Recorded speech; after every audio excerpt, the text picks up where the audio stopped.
Thank you. So, first of all, I'd like to thank the organizers for giving me this opportunity for presenting our work. So, today I'm going to talk about some analysis on the topological properties of the gene regulatory networks for human cell types. In network biology, we know a cell is modeled by a network. This network can be a metabolic network or protein-protein interaction network or the gene regulatory networks or other type of networks. So each cell state is a vector. So basically for each protein, there's a number, numerical number or Boolean values.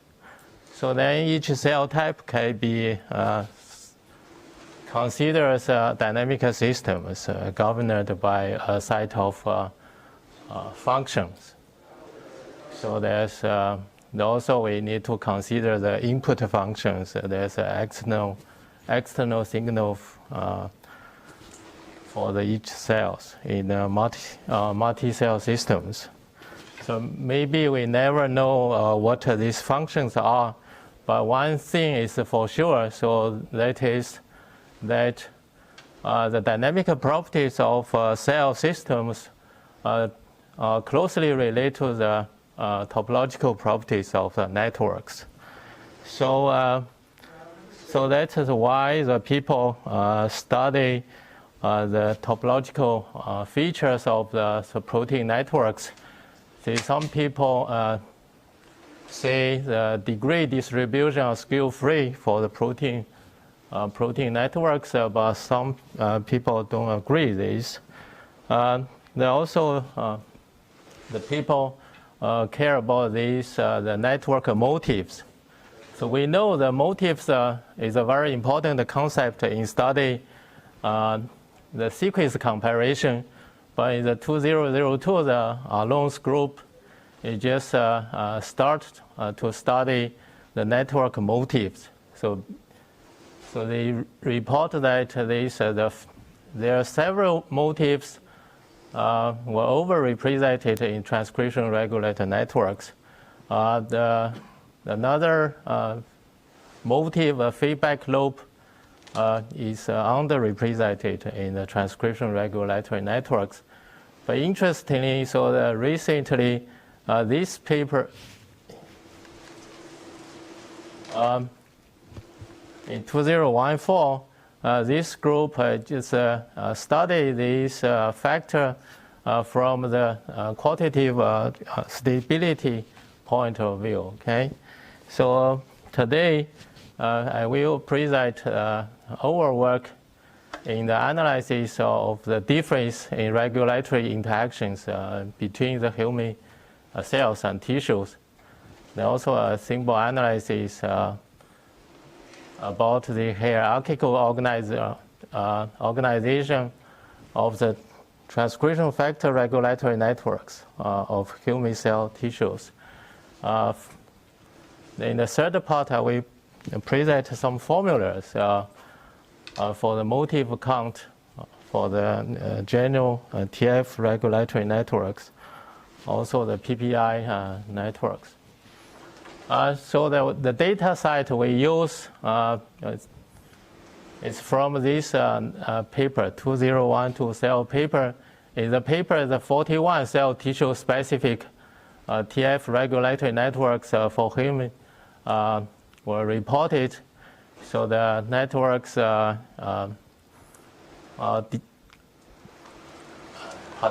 divided into these 8 categories. So each network has about 475 transcription factors, a quarter of the transcription factors for human. And there are about 1,100 regulatory interactions, actually. So these networks were derived from the DNA side footprint data and predict the binding site. Yeah? Still 1100, 11... No, it's regulatory interactions, sorry. These are edges. Yeah, edges. The targets could be energy? No, it's just a transcription factor. Within these transcription factors.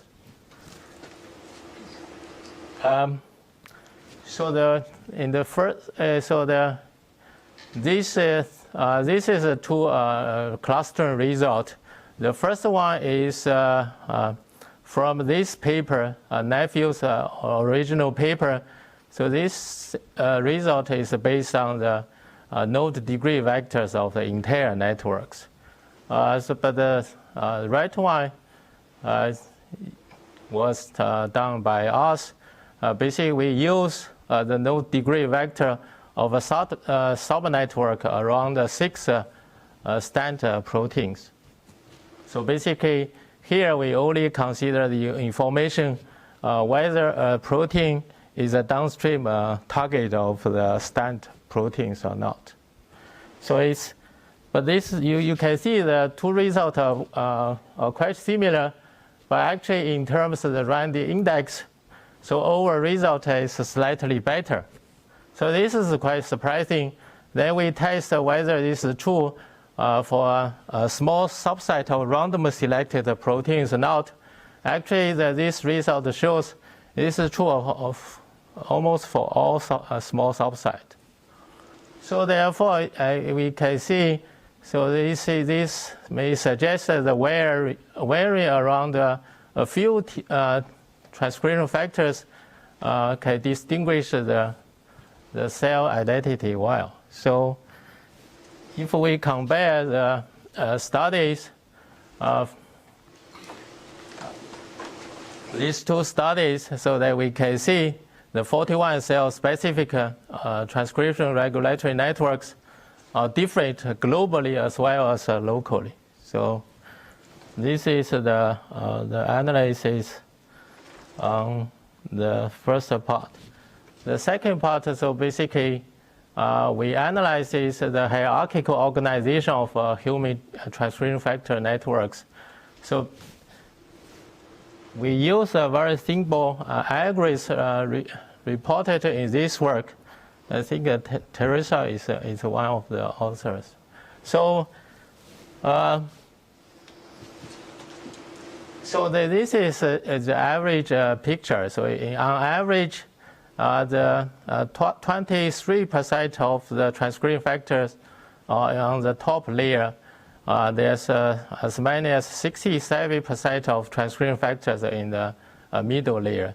There's a small amount of transcription factors in the bottom layers. Then this is the edge distribution. So this is topological sort? Yeah, the algorithm is based on the topological sorting.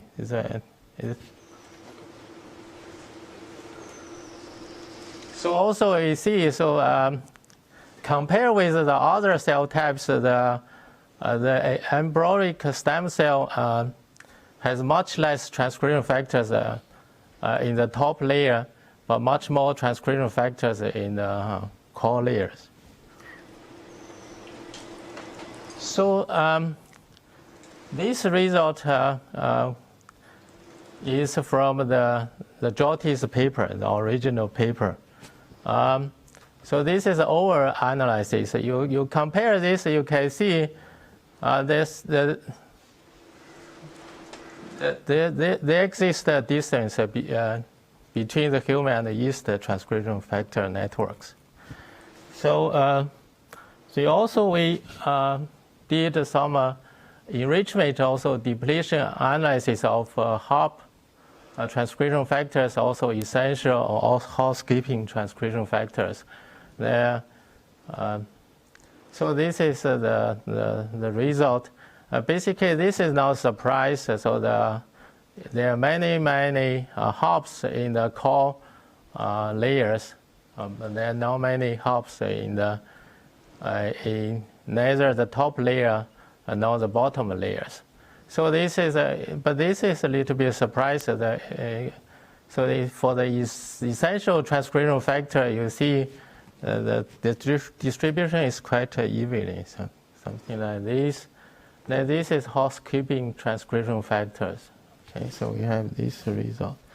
Then also we did the analysis on the regulatory interaction specific to the stem cells. So then we also examine the enrichment of interesting transcription factors. So this is the result. I won't talk about this. Then this is the first part of the work. So the third part is about counting the motifs for the networks. So given that the existing regulatory interaction data are incomplete or noisy, so this is the question. So what is the size of entire transcription regulatory networks of the cell type? Then how many times does a motif appear in the entire network? So there are many papers about this motif count, but we approach this problem in the following setting. So basically, we are giving incomplete and noisy data. So with these parameters, the spurious link rate, the missing link rate, also we know the number of nodes in this subnetwork, also the number of nodes in the entire network. So the question we ask is how to estimate the occurrences of the motif in the entire network. So for the error-free subnetwork data, the estimate actually is very simple. So we assume M is a motif with M node. The G is the entire network with N node. Then this is the experimental data. So this is so there in so this is subnetwork. Then we observe this many occurrences of the motif. So then this is the estimator for the motif count for the entire network. So this is very simple. This is observed number. It just scale up by these factors. The factor is independent of the network motifs. But this is just a generalized of this formula appearing in this paper. So actually, so we are motivated by this work. So here, this looks very simple. But we can prove that this estimate actually is consistent, unbiased. So that this basically we assume this is the subnetwork is obtained by uniformly selecting node, each with this probability. Then the mean of these ratios, the estimator divided by the true count is equal to 1 minus this number. So it's because the M is fixed, it's a smaller, so that this is a very smaller number. So this is we have these proofs. We also prove something about variance of these ratios, but we cannot prove this for arbitrary motifs. We also did some simulation analysis about these ratios. But for the incomplete and noisy subnetwork data, the situation is much more complicated. This estimate does not work. So basically, suppose the experimental data is for the entire network. Then this is a situation. So we have a true positive, they have false positive, false negative, the true negative. This plus this is a true count. Then this is observed. But now we only have subnetwork data. What we observe actually is a part of this picture. Then this is what we observed. Okay, this small part plus this small part. Then this, because of this that this does not work, then we prove that the mean of this estimate actually equals this. We know this one is close to 1, is where the p is small. So then this is reasonable. It's 1 minus this missing link rate, this pure link rate. The power, this is a number of nodes in the motifs. So this is also reasonable. But however, we have to, there's this extra term in these formulas. But this one depends on the number of nodes in entire network, depend on these two rates, also depend on the true count of the sub-motifs of the motif under the consideration. So therefore, you can see this does not work for estimate this. So therefore, from this formula, then we derive this estimator. Basically, we ignore this term, then we move this to this side, and then divide by this constant. So then this is our formulas. This is quite complicated. So we only validate the estimate using the simulations. So basically, we consider different random network models. So there's a preferential attachment model, duplication model. There are also ER models. There are also geometry 3D models. This is some figures to show that the estimator actually is quite good. So basically, this is a number of nodes in the random networks. This is measure the performance of the estimator. So therefore, you can see this is where the number of nodes get bigger, so that is close to 0. So this, so they actually this one measure the ratio that -1. So this one is so there's a number of different parameters about the models.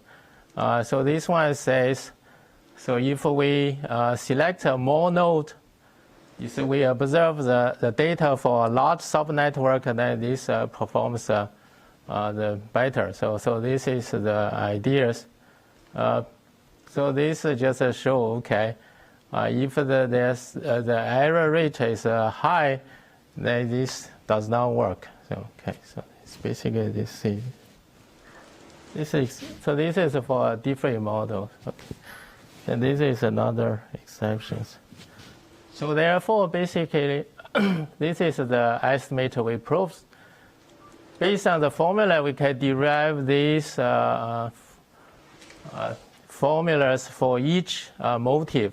So this is for the PPI networks, it's undirected network. Then this is the motifs for the directed networks. So there's more formulas for this. As you can see, basically the formula involves the terms for the sub-network, sub-motifs appear in the before that. So this is the formulas we report in the work. So based on this, we use the data that this is the estimation of the motif count for these transcription factor networks. So in summary, so basically this says the stem cell has the smallest motif count relative to the network size. Also the feed-forward loop count is about 10 times that of the feedback loops. So this one is consistent with the other works. Basically, so the feed-forward loop is overrepresented in the network, but feedback loop is underrepresented in the network. But it's more interesting if we estimate this count for PPI networks, because for PPI networks we have this kind of error rate. So that this the error rate were derived from this published literature. Then based on this, then this is over-analysis. Okay, they compared with the earlier analysis. Then this is another analysis. So basically, you can see for the Cerevisia, so the overestimate is lower than the other estimate. But for the other 4 models, overestimation are larger than the others. So this is. Then also this is using our formula we can estimate the number of the motifs. The motifs is a feed forward. This is the triangles. Okay, so we have these numbers. So basically, so we have this simple observation. The number of triangles in human PPI network is 194 times that of East. Okay, so. But what is the size of the networks? Maybe it's very different in your data. Yes, the sizes are different. So then Yeah. So therefore, we talk about the triangle density. Okay. Yeah. So then it looks quite similar, no? I don't know. What? Then the density looks quite similar. Yes, it's quite similar, that density, except this one. I think that's all I want to see. Okay. Is there also a confidence value that you calculated associated with these intervals? This one? Yeah, some confidence value, like Homo sapiens, the top table, for example, the plus minus. Yeah, this is. Even overlap with each other, they are so far away. Yes, this is a problem, but actually, you see, this is true for all the estimations. We cannot avoid this. Yeah. I think I should stop here. Basically, I just present the overall work on these 2 aspects. For motive counting, I think the numbers are probably not reliable, but I think our formulas are quite interesting. Thank you. We do have time for another question. Hi. Can we simplify your formulas a little bit more? Say asymptotically under some realistic assumption of parameters. I have no idea, but you can try. So basically, we have to consider the error rate, the 2 error rate. So. And is there anything known in the literature about these rates or the values? And the rates are known for the PPI networks. Basically, it's also estimated using the gold standard the data. So it's also maybe there's errors in the error rate. Another question. Okay. Also, as I understand, you're assuming a uniform error rate across all the possible interactions rather than a unique error rate for each interaction. Am I right? Right, that's right. But it's just a rough estimation. So it's if you consider the error rate for each specific link, I think I don't know how to derive the formula. I think you have. This motif analysis, you Yeah. try to give an idea of the overrepresentation based on randomized networks. Do you try to include these correction factors now into null models to really see if that would change anything? We have not done that, but I think this is a good question. But I think it's interesting to see whether there's a difference or not. So maybe some motif is overrepresented in the current data, it's not in the entire network. But we have not done anything about this. Thank you so much again. Do you have another question? Last question. Sure. kind of out of the box, but have you thought about applying this to ecology? So there's interaction networks or like relationships between species, and if you go out and observe some ecosystem, a lot of species that are there are not observed, you know, so you underestimate. It's interesting, but I never thought about this. Cool. Okay. Thank you.